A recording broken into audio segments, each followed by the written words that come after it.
Pasti kalian bingung kan sama kedua HP ini? Harganya sama, speknya banyak kemiripan. Ya, Tecno Vova 6 ini baru aja dirilis tanggal 13 Juni dengan harga mulai 2,7 sampai 3,1 jutaan.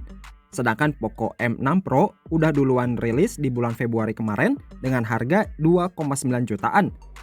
So, menurut kalian lebih worth it yang mana nih antara kedua HP ini? Langsung aja kita compare spesifikasi beserta fitur-fiturnya. Pertama kita bahas desain dan build quality-nya dulu nih.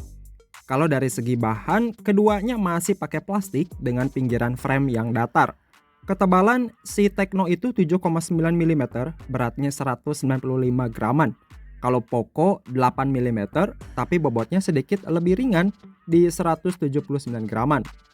Tapi kalau dari segi tampilan, yang lebih kerasa HP gamingnya udah pasti Poco 6 ya guys, karena lebih rame aja gitu. Ditambah ada garis lampu LED yang bisa di-custom sesuai skema pemakaian, dibanding desain Poco yang hadir dengan tampilan ciri khasnya, sederhana dan polos aja gitu.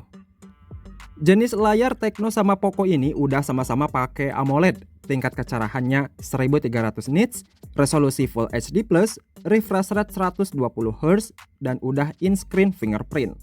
Tapi kalau luas layarnya di sini unggul Tecno yang punya ukuran 6,78 inci dibanding Tecno cuma 6,67 inci. Tapi kerennya dia udah dilapis Gorilla Glass 5. Tecno belum ya. Soal layar keduanya plus minus sih, tapi kalau menurut gue, bezel Poco M6 Pro itu kelihatan sedikit lebih tipis dibanding Tecno yang gue rasa masih rada tebel dikit. Sekarang bahas chipsetnya. Sebenarnya menurut gue chipset Tecno sama Poco itu masih satu turunan yang sama. Hanya aja dikasih embel-embel gitu buat narik perhatian. Tecno Poco 6 pakai Helio G99 Ultimate, kalau Poco M6 Pro Helio G99 Ultra. Chipset populer ini jalan di fabrikasi 6 nanometer dan skor Antutunya dapat di kisaran 390 sampai 420 ribuan poin. Dengan harga di rentang 2 juta gede, mepet 3 jutaan lah. Menurut gue terbilang worth it, apalagi kalau pilihan RAM-nya bervariasi. Si Tecno itu hadir dengan dua opsi pilihan RAM guys, mulai 8/256 dan 12/256 GB.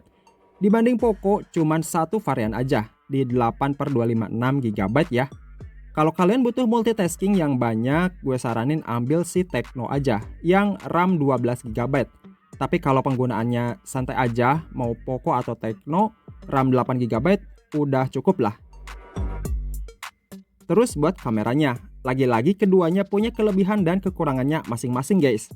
Setup kamera belakang Poco 6 cuman dikasih dual kamera aja, 108 megapiksel yang ditemani 2 megapiksel depth sensor, dan kamera selfie-nya 32 megapiksel.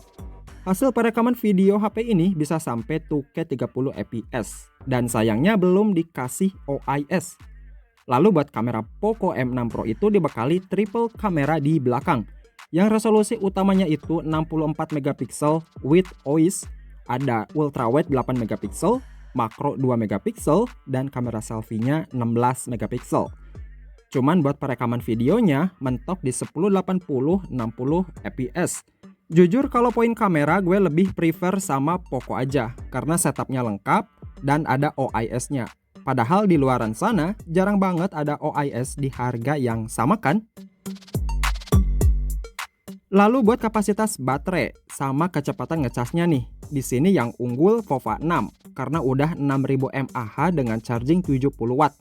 Kalau M6 Pro kapasitasnya standar aja di 5000 mAh dengan charging 67 watt. Urusan baterai ini menurut gue bakalan lebih cocok buat kalian yang sehariannya ngabisin waktu di luar rumah karena bisa tahan lebih lama. Kalau urusan speed charger mah selisihnya tipis aja sih. Cuman yang sangat disayangkan, pas keluar box, Poco M6 Pro masih jalan di Android 13 yang berbasis MIUI 14. Tapi sekarang udah update ke HyperOS. Kalau Tecno Poco 6 Pro mah udah langsung Android 14 berbasis iOS 14. Tapi buat urusan update software, di sini yang menang Poco guys, karena udah dijanjiin dapat 2 kali naik OS, ketimbang Tecno yang belum ngasih kejelasan. Ya biasalah. Lanjut buat fitur spesialnya, untungnya kedua HP ini udah aman. Sama-sama ada NFC, speakernya stereo, lubang 3,5 mm, slot micro SD, ada IR blaster, dan vapor chamber. So, itu dia guys, komparasi kedua HP yang siap buat diajak gaming dengan budget terbatas. Mau Tecno atau Poco, mereka punya kelebihan dan kekurangannya masing-masing. Tinggal sesuaiin aja tuh dengan kriteria kalian kalau mau beli HP. Tapi kalau gue disuruh milih sih pastinya bakalan ambil Poco aja. Karena di sektor kamera ada OIS sama ultra wide. Kalau kalian pilih mana nih? Coba tulis aja di kolom komentar ya guys. Oke, thanks ya udah nonton video ini sampai habis. Kita ketemu lagi di konten selanjutnya.